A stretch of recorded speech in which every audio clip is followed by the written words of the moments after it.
and welcome to Faithful Grace Studio. I'm Mindy. I'm the creator here at Faithful Grace, and I am doing another video showing you the process of me testing out a prototype.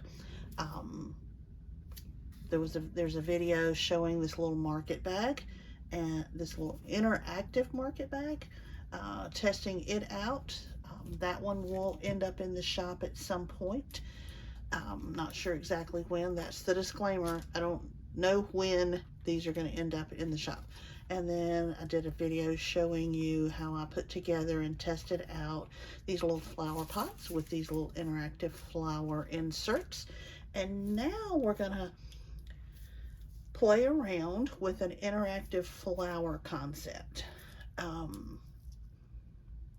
Not sure exactly what the finished product will look like. I'm not sure. As I said in the other videos, sometimes through this process I determine that it's not worth it, and that people might not like it, customers might not like it, and it's not worth the hassle. Sometimes I figure out that it's too frustrating to get it to work the way I want it to, and so I put it to the side and I go back to it later, sometimes a month later or years later in a few cases.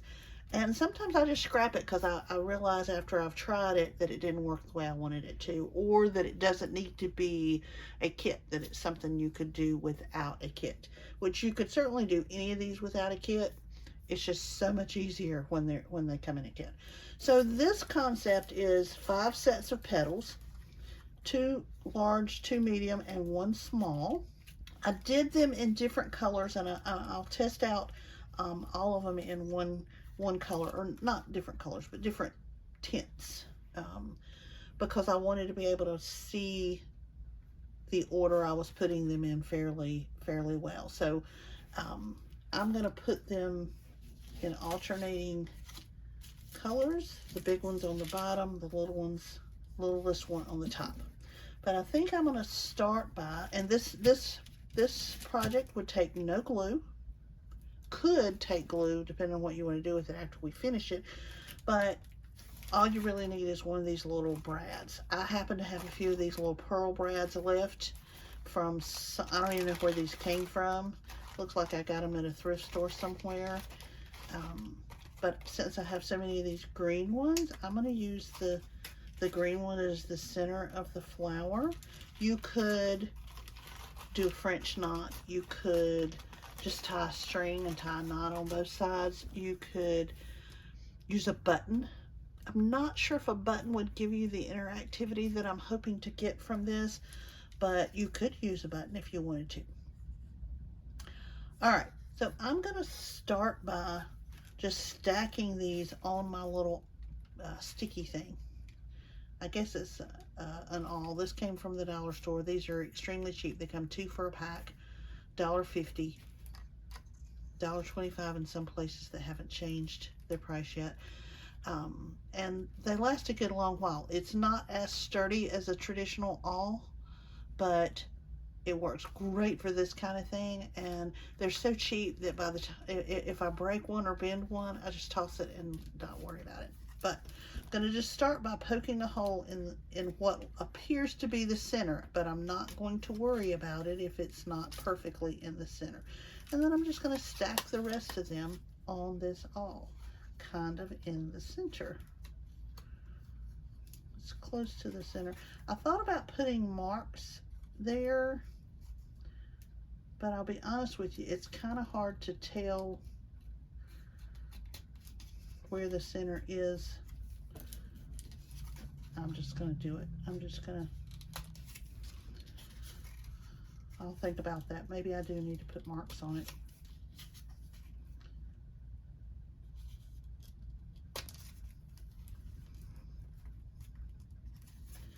I'm just going to make my hole a little bit bigger. Hold them together so the hole stays lined up.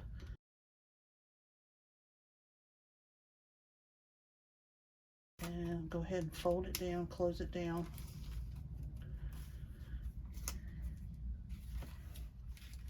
And there we go. So now we're going to just kind of line up the This is what makes it interactive. Look, it moves. You can move it around. You can line them up however you want. But look how cute that is. And here's a trick that I learned. Got a sponge here. If we take this and kind of push it down into the sponge, see how it kind of makes the flower stick up? So now it's not flat. Maybe what I should have done is done that with the petals individually, but too late now. But now we have a little bit of an interactive flower. You could, I'm just going to use this piece of paper as an example.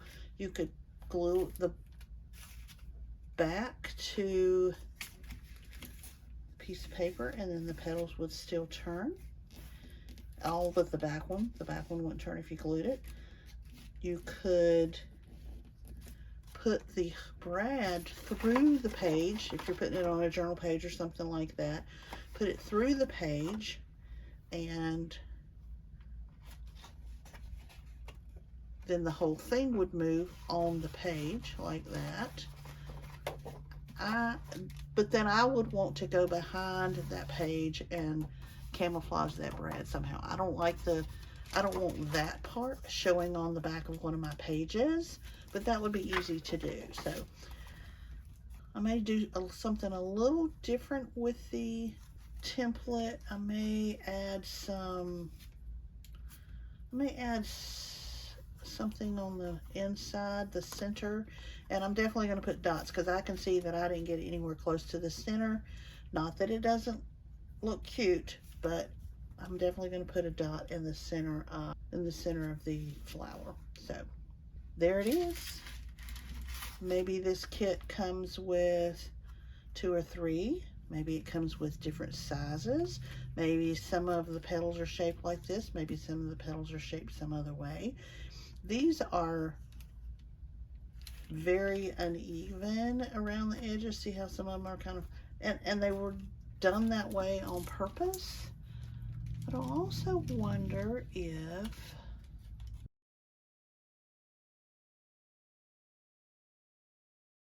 oh, that's cute. Look at that. I'm just taking the paper. Since this is cardstock, it's going to kind of stay the way you bend it. So I'm just taking the petals and kind of wrapping them around the straw. I'm just using the straw because if I don't, I'm kind of clumsy with my hands like this, so it will end up having a crease, and I don't want a crease. But that's even cuter. There we go. All right, I hope you enjoyed watching this process, and I hope you enjoy creating something of your own today.